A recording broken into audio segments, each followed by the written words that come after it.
观众朋友大家好，欢迎收看1月27公司台语台下晡新闻，我是陈淑君，咱先来看今仔有啥物新闻重点。今仔总预算案甲国防特别条例第10届第2款已卡关，国军存在加强政备草案，头届底是海曼斯会战。美国总统川普不管南韩的国会到今阁还未批准关税协议，宣布南韩的关税要对15%调悬到25%，外界认为嘛是会警告其他国家。中央银行执行新台票抓票改版，今仔开始开放民众网络投票，有12项的主题通选，按说2天半后会改版完成。来看行政院版本的1.25条国防特别条例，佮卡伫立法院的听诉委员会，民众党团昨嘛提出党团版本的军国特别条例。国防部今仔早起是开记者会，因认为讲民众党的版本干那编买武器的预算无系统整合其他的配套是有问题。也毋过，民众党的立委林国成是批评讲，行政院的版本有一部分的预算空白收款，无清无楚。民进党团是望讲，行政院甲民众党的版本会当做伙交付委员会审查。也毋过，上新的消息是，立法院的听诉委员会伫拿北人数优势第10届好决总预算案甲国防特别条例互为审查。行政院提出的1.25条国防特别条例，各条伫立法院，民众党团嘛提出军购特别条例，内出包括海马斯多管火箭系统等5项采购项目，上限是台票4000亿，采一年一期的方式来编列。但是国防部早起开记者会回应讲，民众党团的版本敢若买装备，无建立配套措施，恐惊是会真歹实行。它都没有列国内配合款，比如海马斯，它是必须要盖战保跟车保。这些是没有在里面的，按照这个版本去做，真的确是窒碍难题。国防部强调讲，7大项目若欠一项，那有可能冲击到已经准备要调整的作战计划的执行。国举例讲 ，AI 辅助和45 ISR 系统都是关键项目。若是无这套自动化的机关系统，就算买搁较济武器，嘛是干那会当家己做家己的。国强调美方军购的法计书是有严格的期限，若是过签署的期限，所有审查的定数拢爱定来。你购买什么武器要明确化，是含糊的。这里面有一部分的钱要做什么，是空白授权。我们对于有党的决策，我们是尊重的。要决定要去支持，我想我们要等到党团大会来去决定之后，我们才能做出一定决策的方案。国防部提出来的版本才是最完整的版本，才是最切合台湾需求的版本。国防部提出来的行政院版本，应该要一定能够一起复委，而且必须要赶快审查了。立法院定数委员会中昼会针对30议会议程来做讨论。民进党团强调讲，未启动民众党团的版本，是希望包括行政院版所有的版本，拢会当伫个这会期上尾一摆立法院会复委审查，而且伫后一个会期较紧来审。公司新闻综合报道。再来看，今仔是国军存在加强政备草案的头一日，国军是派出陆军甲炮兵来执行抵抗整体草案。海马斯火箭嘛头一届出现，要来展现新型武器的威力。好的，主播各位观众，记者现在位在台中的新社龙翔营区。今天是国军春节加强战备操演的第一天，由陆军来打头阵模拟共军攻击我方的中部关键基础设施。陆军出动地面防空部队以及各式的无人机，还有云豹假蛇。最大亮点是最新式的武器海马式多管火箭也进行了跨区增援。我们可以大幅的去增加我们作战区内的炮兵支援火力。那因为我们射程较远，然后目标的涵盖区的范围较广，所以我们可以随时去支援这个跨作战区的这个范围。那我们现在使用的是采购民用型的无人机，那可以已经能够精准的对目标实施打击。那相信对于我们未来正式获得装备之后，会有更有效的为国家付出。解放军伫去年底发动围台军演两方的情势是真紧张，嘛，互今年的春巡军演愈受到关注。这届演习是利用商用的无人机来投炸弹，嘛成功做出攻击。嘛头一届出动海马斯火箭系统来进行远距离的攻击，展现咱国军的兵力。被过年了，国军是为了让民众安心过节，嘛加强战备。再来看美国总统川普不满南韩的国会，佮还未完成关税批准听书，落实甲美国的贸易协议，所以宣布讲，南韩的关税要对15%调悬到25%。外界是认为这嘛是对其他国家的警告。咱国在野党嘛质疑讲，台美关税谈判的过程无透明、无公开，嘛强调讲因会严格来审议。赖清德总统伫今仔早起接受媒体专访的时嘛讲到讲，望讲咱就唔通有变数。副院长会不会担心台湾跟南韩一样被提高关税？行政院副院长陈立军带头的台美关税谈判，经过要到1年，最近才确定比较日本、韩国15%无个贴加。不过，川普山突然间宣布，因为南韩国会无做到加美国方面的贸易协议，要甲原本讲好的15%扭转到25%，或者认为是太过价高。川普的这个动作呢，是示警所有能够达成一个比较好的关税优惠协议的国家呢，要尽速的在立法机关或者是说这个行政体系呢，通过这样的一个所谓的条件，那避免到时候到最高法院的这个判决出来的时候，如果关税无效呢，大家都顺势的这个翻脸不认人。第嘛台美对顶关税有签投资合作备忘录，所来等台美贸易协议完成了，会送立法院审议。不过在野党团建议内容拢无清楚，会严格审查。如果国会都是橡皮图章，那就不叫国会了。谈成15%，这一点我们是接受的，这一点要肯定的。但是要投资这么多，有什么配套？投资美国1块钱，投资台湾1块钱，如果做得到，我赞成。都是，卑躬屈膝的，以美国的意见为意见，在整个关税的谈判过程当中，第一，不透明、不公开，该争取的还是要争取。请教国民党跟民众党是认为这样子的协议不够好吗？是不是应该要多去民间走走，了解到说到底产业面是怎么去看这件事情的？第这嘛，川普甲南韩的协议有变化，就惊讲会影响到台湾对顶关税税率。民进党团讲，台湾伫国际社会是受信用的国家，希望在野党赶紧支持审定，卖国拖。记者综合报道。台美的关税协议已经确定讲要扣15%无差价的关税。美国商会今仔嘛发布2026年商业的景气调查，结果是显示讲有9成2的企业今年会维持，也是讲增加伫台湾的投资，因拢对台湾的市场是真有信心哦。大多数的受访企业嘛认为，台美双边贸易协定对业务的发展，佮有双方的合作是拢真重要。台美订出关税协议，敢会增加美商伫台湾的信心。美国商会日前发布2026年商业景气的调查，伫206份问卷当中，有92%的企业按算伫2026年依持或者是增加对台湾的投资。大部分受访的企业都算面对地缘政治的无确定性甲关税影响，也是对台湾的市场有信心。82% of respondents said that they are confident in Taiwan's economic growth outlook for the next 12 months. Taiwan's economy boomed in 2025 thanks to AI-driven demand, especially for servers and advanced semiconductors. 美国商会分析，2025年台湾景气主要的推力也是真大的 AI 需求。不过，受到美国关税甲中国产能过多等等因素的影响，造成传统产业的问题，引起2026年裁员的增加的可能性。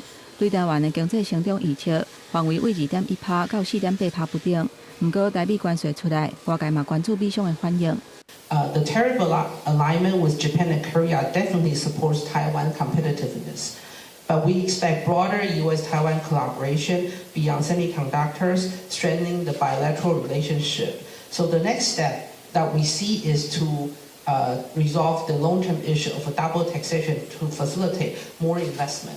美商陆建双边合作，不过对顶关税降低，对台湾厂商敢是有利。商总理事长柯书波受访的时阵嘛讲，这是绝对爱接受的底线，若无传统产业真好生存。15%我们是绝对接受的了，15%是好的。从20几%降为15%，本来就是产业界需要的。这个15%出现的时候，我就会再去问我们中部的这些技工系的这。他说：“理事长来不及了啦。”我说：“为什么来不及？不是已经改了？你们赶快重新恢复来接单了。”他说：“倒的早就倒了。”柯书波嘛呼吁，因为韩国美国贸易协定国会并无通过，韩国的关税都要补起，这是台湾的一面镜，对厂商嘛恐惊佫造成影响。记者综合报道。再来看关系到农民退休保障的农民退休资金条例修正案，立法院今仔三读通过，未来会以上计工资小成提缴比例2倍来计算。农民甲政府的总负担的经验对目前的一半一半，改做农民纳4成，政府纳6成。按照新修正的办法，若农民纳超过30档哦，是当减纳大约33万。农民退休拄金制度是2021年元旦开始实施，农民会使家己纳1%到10%，为家己来加欠一寡退休金。农业部嘛会相对来提拨金额到全户。65岁退休就当领到，也毋过目前是无到一半的农民有提拨。为着要鼓励农民来参加，农业部修法要来降低农民的负担。再来看国民党的高雄市员黄孝庭，涉诈领助理费1455万。黄孝庭认罪，嘛甲犯罪所得交刑予国库。高雄地方法院第一审是判伊有期徒刑2档，假罪5档，起夺公款3档，罚伊150万。也毋过，检方认为讲判了上轻咯，搁再上诉。高等法院的高雄分院今仔2审宣判，搁加罚伊50万。也毋过，其他部分是维持1审的判决。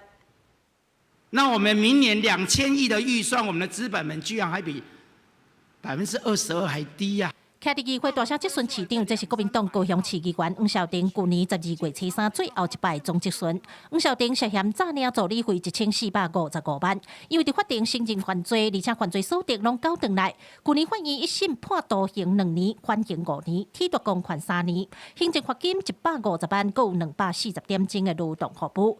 检方认为刑责伤轻，提起上诉。高等法院高雄分院272审宣判，除了行政罚金加50万，以及增加7法治教育以外，其他拢维持1审的刑度。原审量刑以及缓刑的宣告并没有违误，但就缓刑附条件的部分认为尚有违和，因此撤销原判决。就缓刑负负担的部分，高雄高分院宣判认为，因为黄孝庭伫辩论中搁一摆承认犯案，所以2审维持原判，敢若调整缓刑的附带条件。因为后个月国民党就要进行市议员的党内初选，外界也真好奇黄孝庭的参选资格是毋是有受到影响。有党内人士私底下表示，虽然黄孝庭有方判褫夺公款3年，不过伫咧也别定罪进程拢是无罪推断，参选资格未受到影响。而国民党高雄市党部也做出回应。针对黄少廷议员2审判决结果，高雄市党部尊重判决结果，后续将依照党内相关规定办理。因为黄孝庭犯的是贪污治罪条例，虽然2审判缓刑唔免关，不过照地方制度法的规定，只要定案就会予改质。若是判决伫咧今年定案，落尾黄孝庭嘛因为褫夺公款，无法度参选争取连任。记者柯家祖、柯超勇高雄场报道。再来关心凯凯案，姓刘的年某姊妹啊，涉入台死凯凯，一审这刘彩珊是被判无期徒刑，妹妹刘若琳是被判18档的有期徒刑，因搁再上诉，也毋过高院今仔是驳回，要维持1审的判决。听到判决，大家互相揽做伙，到现场的护理团体继续声援凯凯案件，2审宣判，涉嫌虐待的年某姊妹啊，上诉被驳回。大姐刘彩珊也是无期徒刑，小妹刘若琳维持18年，也可以当上诉。原审法院并没有偏见预断或者偏颇不公的情形，原审判决也没有违误或不当。无听判的年某姊妹啊，2023年受人拜托照顾一个查甫囡仔凯凯，所涉嫌长期虐待，凯凯规身躯有40几个所在受伤，尾也不幸死亡。虽然2审规定刘彩珊有行入会室内，不过合议庭认为1审有国民法官共同审理，判决无有色的偏见，所以维持原判。外婆的部分，那他希望透过律师这边跟大家说明，他很抱歉，他还是没有办法到场，因为他心里还是没有办法放下，那只希望司法能够还给弟弟一个公道，把2人绳之以法。那他表示这是他一辈子的痛，也是一辈子带着亏欠跟赎罪的心态在度日。被害家属的律师讲到凯凯外妈的心声，讲伊心内真后悔，真唔甘，希望这件代志会当互社会更加重视离效。若说落来要求赔偿，外妈是无提过伊资格。犯罪被害补偿金是由凯凯的生母申请，也过互北检驳回，因为认定伊无尽到做老母的责任。我想今天这个结果虽然不是最完美的，但已经是我们最不愧对凯凯的结果了。这过程当中哭过、气过，觉得愤慨，所以每一个人依然坚持站在这里。对判决的结果，刘彩珊的委任律师讲，等收到判决资料，再看是毋是要上诉。不过涉案的名外姊妹啊，若是犯开的案件，也另外涉嫌着虐待其他的2个囡仔，结果伫咧台北第2审理。因若共款伫咧开案件被另案起诉的立法联名姓陈的社工，被指讲无现情监督方式，会伫2九继续开庭审理。记者综合报道。2003年台西一个高雄查某建商被判死刑的欧阳勇，2011年死刑定验了后，就关伫高雄看守所，这几天嘛有申请死刑释宪。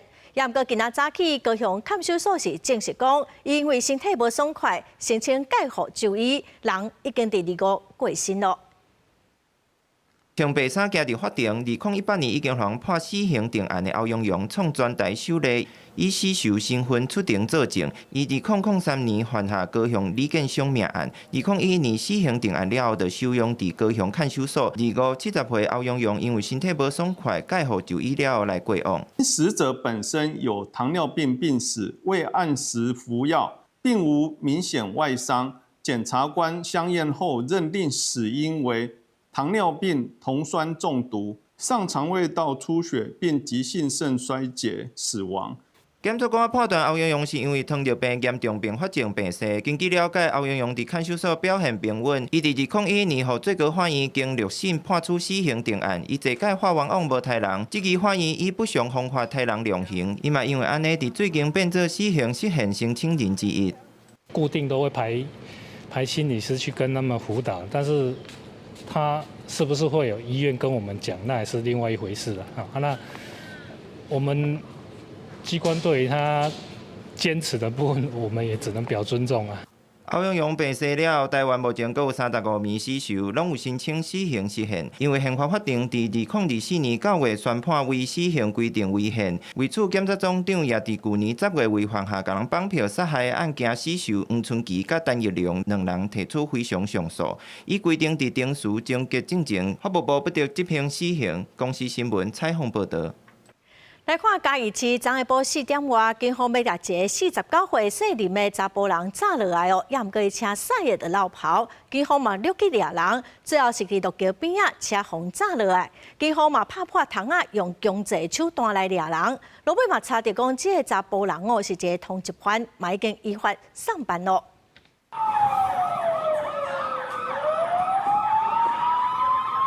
警察甲车窗讲破，本来主动赛车的驾驶过来逃走。嘉义市27日下晡伫市区发生警察赛车追捕通缉犯的事件。原本逃走的车辆伫嘉义市的破坏路桥搁一摆，互警方来包围。为着惊会造成公共威胁，警方使用强制手段，当场将人抓起来。拦检过程当中，该男子能企图加速逃逸，那为防止危害公共安全以及用路人的安全，那现场员警依法采取必要的强制措施来破窗来制止。警方表示，赛车的人一开始互抓落来的时阵，有假意来配合报假的身份资料。警员要详细确认的时阵，伊就向赛车逃走。经过警方详细规划包围的路线，成功将人来抓到。勘查过程中，驾驶林姓男子所报的身份跟实际的资料不符。那员警进一步查证的时候，该名男子突然驾车逃逸，那员警就立即通报并展开拦截围捕。经过警方的调查，这名驾驶可能进前因为接触赛车，也是有极度赛车的行为，所以去互分营地检署来发布是袂当安全驾驶的通缉犯。这名男子除了原本的通缉案件以外，即卖阁增加妨害公务的罪，专案依法改善归案侦办。记者林慧婷嘉义报道。为着要降低对洛西亚能源的依赖，欧洲10个领袖将是伫德国来参加北海能源峰会。各国嘛承诺讲会来发展北海能源风电，甲北海打造成做全球上大的清洁能源中心哦，要来强化欧洲的能源论述，甲能源供应的安全。上订绿色能源的插头一个接起哩。欧洲各国领袖伫德国汉堡参加北海能源峰会，并由各能源部长代表签署汉堡宣言，誓言要将北海打造做欧洲上大的清洁能源枢纽。这嘛是欧盟和罗西亚的明确信号。No more will we let you weaponize energy against us. No more will we let you blackmail member states of the European Union. and no more will we help indirectly fund the war in Ukraine. We've decided to finally end our imports of Russian energy. Wir haben uns ambitionierte Ziele gesetzt. Bis 2050 wollen wir insgesamt bis zu 100 Gigawatt Windenergie in der Nordsee durch grenzüberschreitende Offshore-Projekte ausbauen. 汉堡宣言应允要推设下境海上电网的整合，透过下国家的电力互联系统，直接连接到2个以上的国家。未来迈将风电转做氢能、储存并运输，以供应钢铁、化工等真二减碳的产业使用。公布发表的，还有德国甲丹麦之间的普温霍姆能源岛双边合作协议。It is not only about the Kingdom of Denmark. What is going on is about more fundamentally European issues and values. It's about our democratic principles, it's about our integrity, and it is about who we are. 欧盟同齐发展自有的清洁能源，不过日前伫瑞士达沃斯的世界经济论坛，川普才批评欧洲风力发电的政策错误。伊嘛划停价值62亿美金的罗德岛离岸风力发电厂，真明显西欧甲北欧政府伫能源政策上已经甲川普行无共路，因将风力发电看作增加区域能源安全的重要手段。伫北海能源峰会的同一天，德国总理梅尼兹嘛带领挪威、比利时甲荷兰领袖上落定伫汉堡港的破冰船，那像要表示德国甲北海邻国有自我防卫甲能源掌握的能力，嘛像是要对川普威胁要核核能源的一种间接表态。公司新闻王祖梅编译。过来消息来看，让24档新台票要改版咯。中央银行早起是开记者会表示讲，新版的纸票设定12个主题，包括运动精神、艺术美学、影视发展等主题哦。确定讲是无政治人物，所以今仔开始到2月13要开放投票，一个人是当投一届，选5张上介意的党样，未来会当作参考。改版了后，一张纸票增加1.5块的成本哦，因一张纸票成本就要5块。按算2档半了，会改版完成。即马100块顶面是国父孙中山，500块是台湾体育，1000块是国民教育。未来纸票顶面的图想要啥物款，民众会当参与做主。中央银行对去年10月份开始启动纸票改版，为着提升民众的认同，开放民众投票，会当伫中央银行的网站投票。总共有12个主题，对这个月27开始开放投票到2月13。那投票人的资格，只要你有这个 email address 就可以了。好，只要你通过验证，都可以参加投票。每个电子邮件只可以投1次，你投第2次，它就自动会挡下来。中央银行讲，投票进程会先验证，一人限制投一届，上侪投5个主题。中央银行也强调，对100块到2000块，总共有5种新台票，拢会改版。买过年啊，换新钱包红包，讨一个好吉兆。今年换新钱的时间对2月初9至13，全台湾有8个金融机构，包括银行和邮局，总共455间通好换，也有专门换新钱的柜台。等很久，有排很久哦，有的可以排到20-30分钟嘞。但是看每个银行不一样，有的银行它会很好，它会有引导你，然后发牌子给你。中央银行也鼓励民众会当用数位的红包来传达心意，那用汇款的唔但会当免去人客人，表达心意搁环保。记者陈心栋、王志光台北报道。看看台湾的就业保险法已经实施24档了。劳动部去年底已个修法，讲要扩大加保年费所得领失业给付的时间。劳团早起嘛，甲立委开记者会，表示讲要甲失业给付提悬到8成，嘛要对6个月延长到通领9个月的修法版本，望讲会当来提悬劳工的保障。台湾就业保险法自2003年实行到当已经要24年，劳工若准毋是主管失业的，通请失业给付来维持生活。去年12月，劳动部有讲修法，包括取消65岁投保年费限制、扩大加保年费，佮有缩短青年失业给付等待期等等。劳团虽然肯定修法，不过因认为目前投保薪资无通反映劳工实际薪资。除了失业给付爱有关加强生活保障，嘛爱定出就业保险投保薪资分级表来改善制度。保险里头规定到的，它还是依照它的投保薪资的60%去做这个给付的。我们也主张到这个部分应该要从60%拉高到80%。那针对秦领的这个时间，我们目前规定到的是整体是6个月，我们也认为说它应该要整体延长到这个9个月。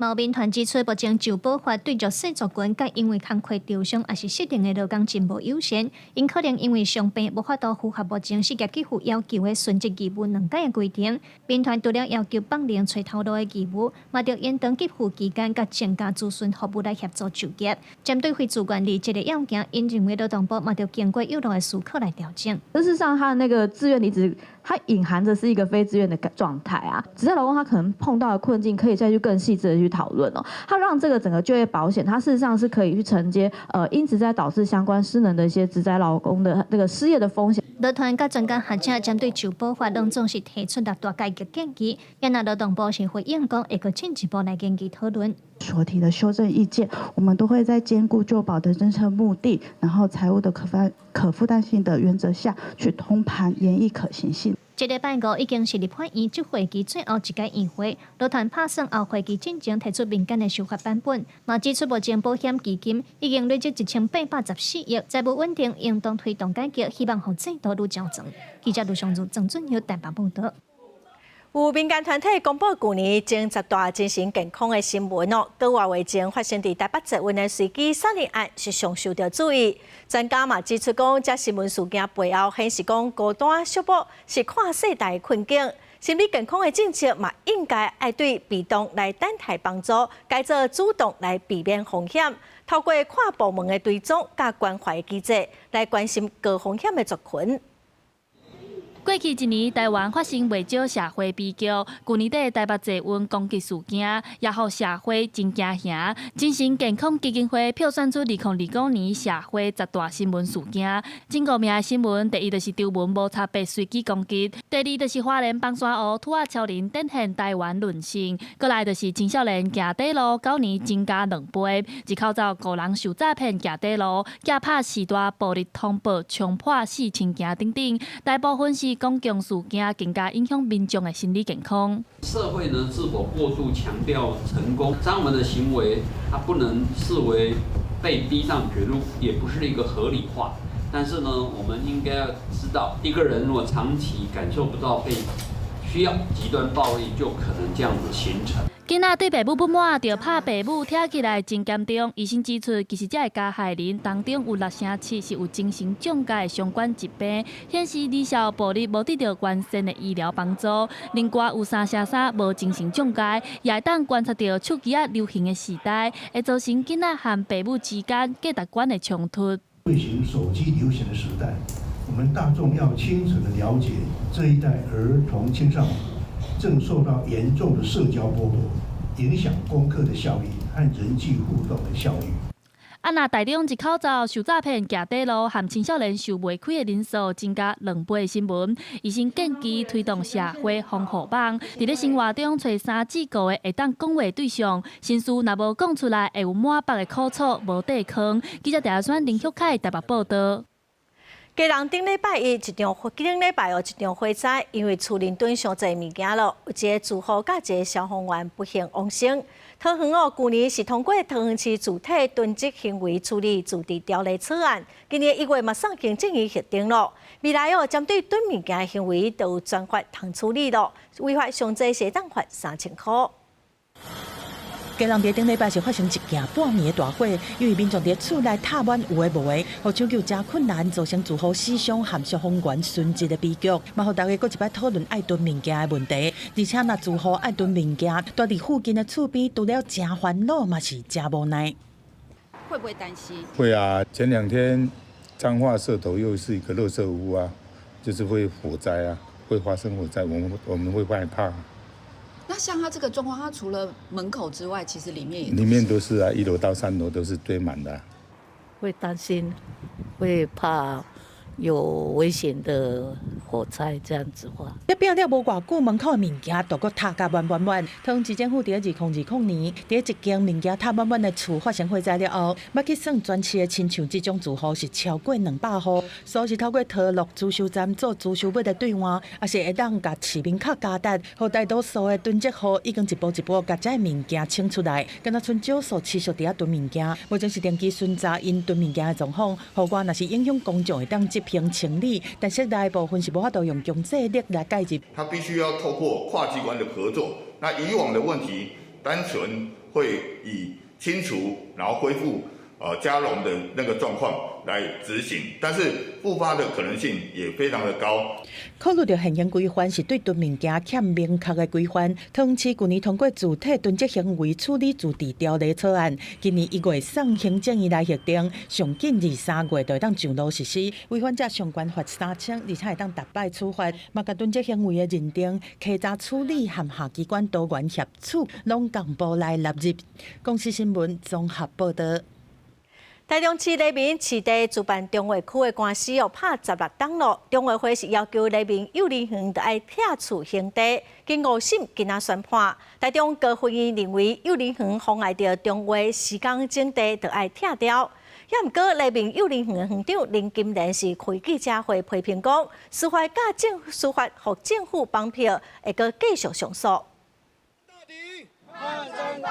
上诉到底！上诉到底！手举标语大声抗议，台中市黎明市地主办中华区的争议，中华会要求黎明幼稚园拆掉地上物，经5审2次宣判，台中高分院认定中华会非合法成立，违反诚信原则。但是幼稚园妨害中华时间整地，依然需要拆掉，判中华会胜诉。幼稚园园长林金莲批评讲，司法甲政府已经互财团绑票，绝对上诉抗争到底。司法或者是政府都沦为财团绑架的对手，我们一向不屈服，我们一向奋斗到底。如果要强拆，你就来啊！黎明主办市地中华区占地186公顷，是台湾有史以来规模上大的市地主办中华区。2008年得到市府的核定，中华会要求林金莲配合拆掉、刷走、封拒绝，遂向法院提告。包含经5审在内，诉讼期间林金莲结共4届胜诉，3届败诉。地主市认为讲官司拖16年，伊的权益严重受损，呼吁台中市府收回去公办中华。我们是照正常走啊，那你现在？里面又有在营业，又有在什么占用我的地，我当然是要赶你出去啊！不要政府嘛，无这个公权力，把我拖了几年了，讲啊歹呢，自年轻拖到今嘛，要到20年呢。根据内政部的统计，到2023年，全国有97个市地主办中华区，面积超过1822公顷，牵涉官司的犹原有5352件在审理当中。台中市地政局强调讲，这是黎明幼稚园甲中华会私人的官司，尊重法院的判决。公司新闻参报道。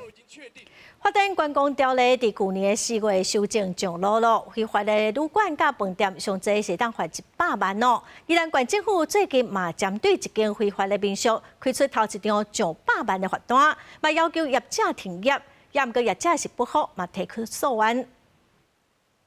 这是宜兰的民宿，现在发现有人报名咧唱歌，或者是游客放炮放煞了后，四界拢是粪扫等等的问题，互附近的民众是真困扰，应该好好来管理。尤其是一寡无合法登记的旅宿，愈来愈多，嘛引起合法的业者因的不满。去年的7月，我们又发现，在五节乡的一家民宿啊，它的违法经营的房间间数啊，超过15间，达到了18间。所以我们在去年的12月也开出了全县第1张最高额度100万的罚单了。法定观光条例去年4月份修正实施，大幅度提升非法旅宿业采罚的金额，上限有到100万。官府最近针对5家一间非法的旅宿，开出县内头一张100万的罚单，而且下令停业，因为这间民宿违法经营18间客房，而且无领民宿登记证。不过，当事业者已经提起诉愿。根据官府的统计，宜兰县最近这几年非法旅宿采罚的数量甲金额逐年咧增加，尤其是2023年增加客栈的卡手了后，规个年度采罚的金额头一届超过1000万。去年因为下半年采罚的金额上限有加悬，采罚的件数甲总金额各一届超过新悬，有甲169件，金额是1230万。觉得比较期待是政府能够就是非法要取缔，那当然最正向的是能够辅导啦。所以说，其实我们隐藏性的美牌的，对于我们的外县市的或者全世界各地的旅客哦，是有不安全感。原来合法的旅宿业者对县府甲非法的旅宿动动采罚，大部分拢乐观其成，希望会当减少县内非法旅宿的数量，互游客耍了较安心。县府呼吁县内所有旅宿的业者应该了解嘛，确实遵守修正了后的法规，嘛爱家己检查营运敢是有合法，千万唔通去扣扣。记者综合报道。来看台南市政府甲银行合作第70台的 ATM 来设 AI 辨识系统，那领钱的民众哦，五官看唔掉的，就会发出警告的声，甚至是会甲警方连线，所以提醒民众哦，领钱的时，就要先烫帽啊，烫喙暗。民众伫 ATM 头前，若要领钱，爱去即先甲帽啊、喙暗即款会炸着面的物件，拢先摕落来。因为这台新型 AI 防诈骗 ATM， 本来侦测到面有炸着，就会随跳出警示提醒。若过用一段时间无解除，警铃就会响起来，兼通报警方。银行头一波就伫台南设70台，目前优先设伫诈骗集团定出现的所在。如果没有露出全脸的话，这个就会有相对的指引跟这个警示音，可以增加车手提款的难度，也降低车手这个得逞的这个成功率。这回结合 AI 影像辨识加语音提醒，小海很民众哪就是互本身伫 ATM 机会汇款，就会随跳出警示。银行业者嘛讲，这套系统目前伫全台已经超过500台，那台南市正式步参警方建立自动通报机制，通伫第一时间会当掌握状况。车手如果是有一个人多卡的这种交易行为，甚至是在不应该的时间，根据这个持卡人他过去的交易记录里面，我们也会侦测出来。我想在都是需要延缓诈骗车手在提领的方便性。不论警管会也是台南地检署，拢认为这科技防诈骗的应用，唔来当加一种警告的机制，未来嘛通成做约车手行踪的重要依据。民众嘛真认同，这样比较安全，这样子对账户也比较自己的账户也比较有信心。市府讲，台南掠着车手的量是6都第一，试办防诈骗 ATM 了后，车手领钱的件数嘛，凭去年同期上无减6成。现出时，这个新型 ATM 若是掠车手的点，嘛是阻挡诈骗的风险。记者从台南采访报道。最近有民众检举讲，婚林有人违法加工制造卖假农药。检调伫婚林岛南顶所在哦，查到地下工厂加假农药原料9吨外。婚林地检署嘛，甲3个嫌犯提起公诉。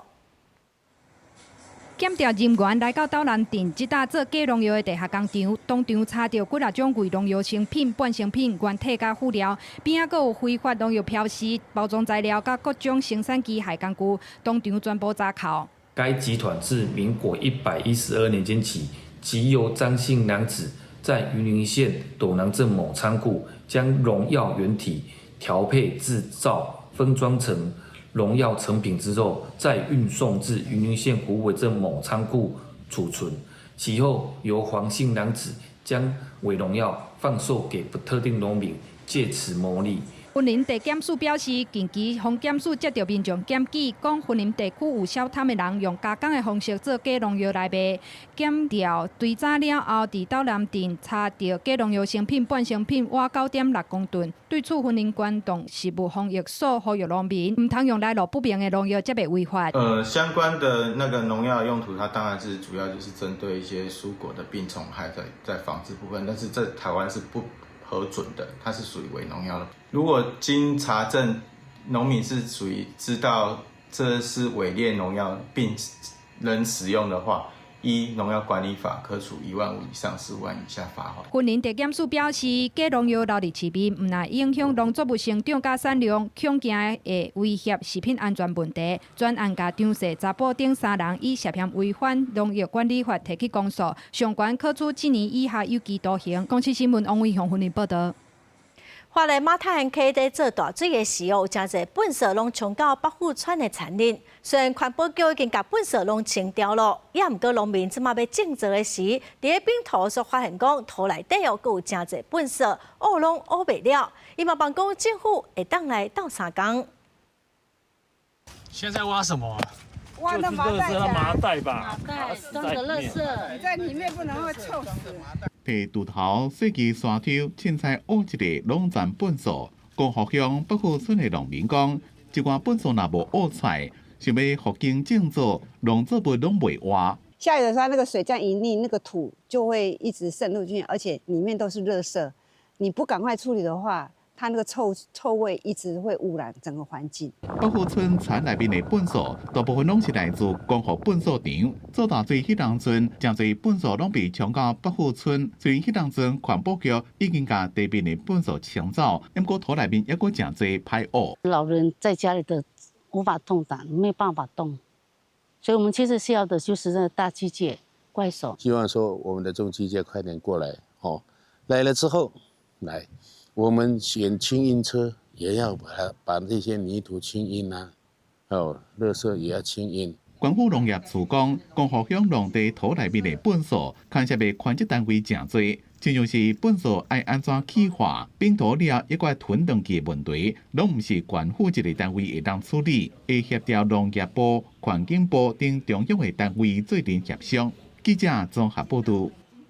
屏东县当个种第一期的稻啊，有一寡机械犁产了后，无冲好清气，就驶上路，所以经过的路拢是土霉土沙。县政府环保局会加强稽查，若碰抓到上济是用方法6,000块。铁犁车驶伫路中，哪行土哪落，大路顶拢土沙。屏东县正当种植翻田的时间，种植机具接伫路林出入。毋过，袂少铁犁车作业了后，连若有大量的土沙，无清洗就直接驶上路，造成路顶垃圾拥压，若影响环境，嘛有可能互用路人触倒，发生交通事故。环保局已经伫万丹新塘掠到超过100件，希望咱农民千万毋通破坏咱的环境。嘛唔通变成害人受伤的凶手。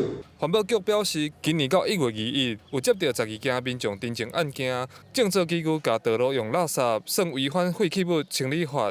若查到相关，会当罚新台币6,000块。另外，种植机具若要驶伫一般道路，一定爱挂车牌，而且遵守交通规矩，违反会当开罚3,600到3万6的罚金。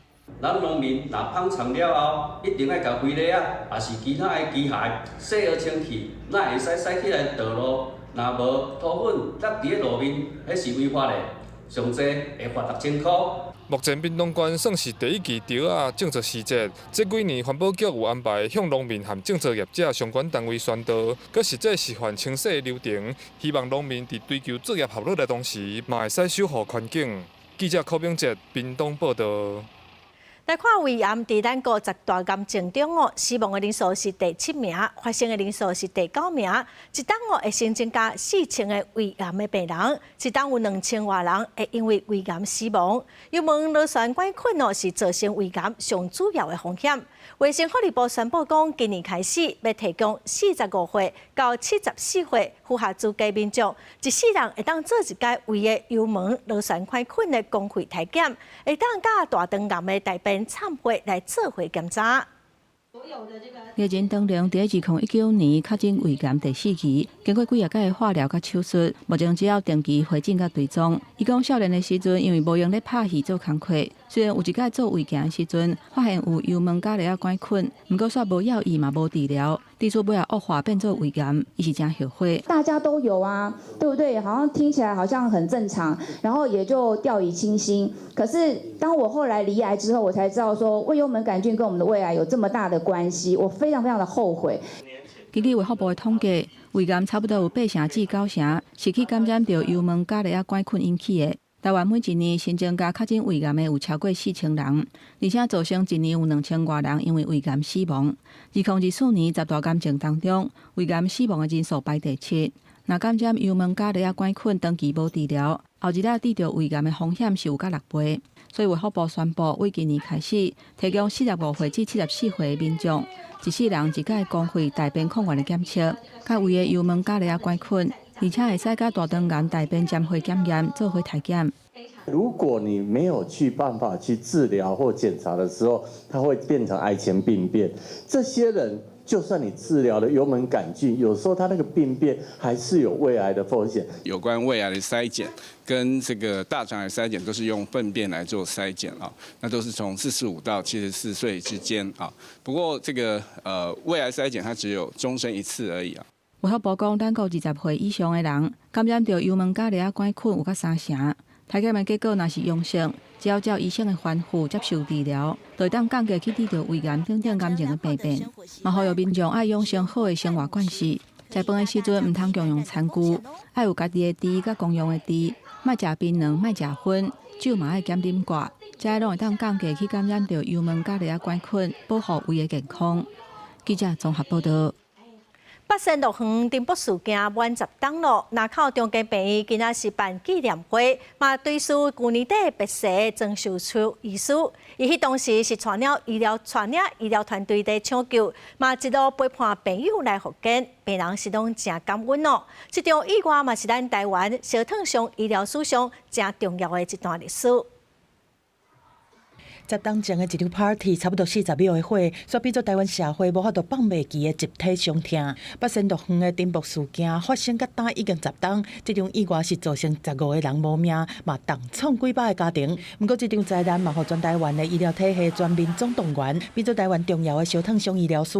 八仙城爆，它也催生了所谓的 PAC 急性后期关于烧烫伤的照顾。所以事实上，这个事件呢，对于台湾的医疗史上是有举足轻重地位的。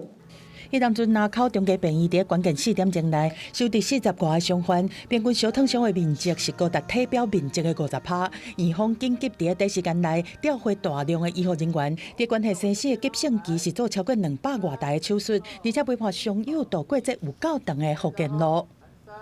我们在这10年里面，无数次的崩溃，又哭又笑。然后无数次的手术，看不到尽头的复健，就这样一路的慢慢的走到了今天。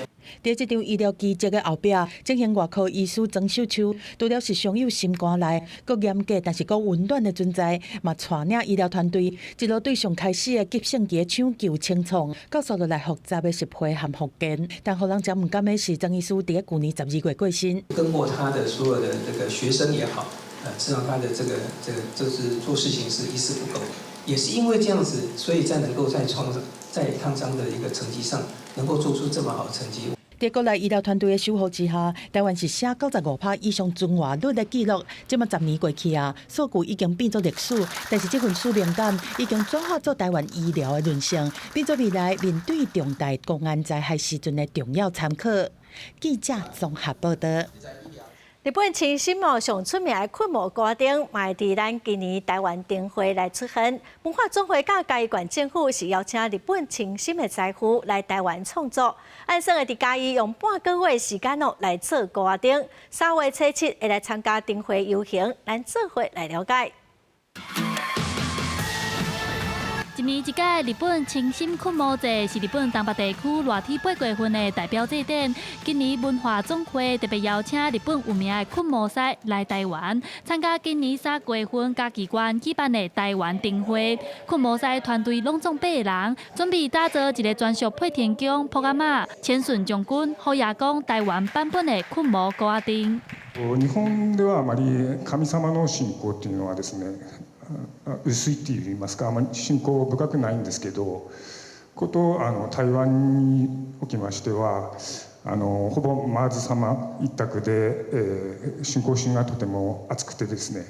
青森昆模是一款以插头、铁线和纸等材料手工做的大型高压钉，历史上上久会当对1700年代讲起，是日本东北3大祭典之一。逐档的祭典期间，拢会吸引将近250万人参加，而且这届是昆模师让25年，搁伫海外制作大型的昆模高压钉，背后有真深的意义。今年也是311日本东北大地震15周年，今年的灯会。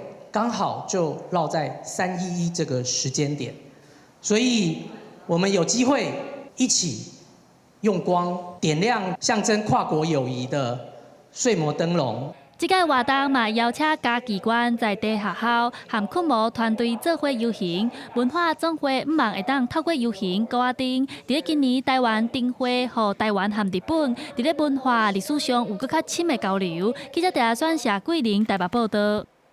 下晡8天气，咱来看各县市详细资料。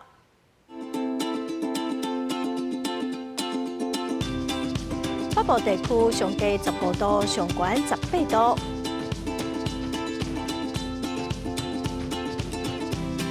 中部地区上低16度，上悬24度。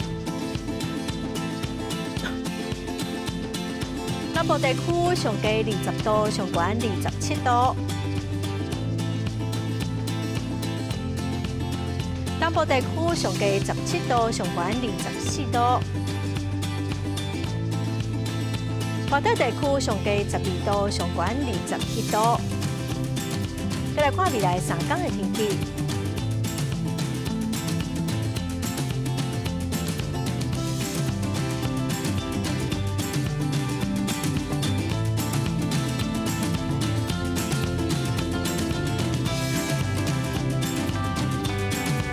感谢观众朋友收看《公视台记台》播新闻，我是陈淑君，明仔载下晡3点，咱再会。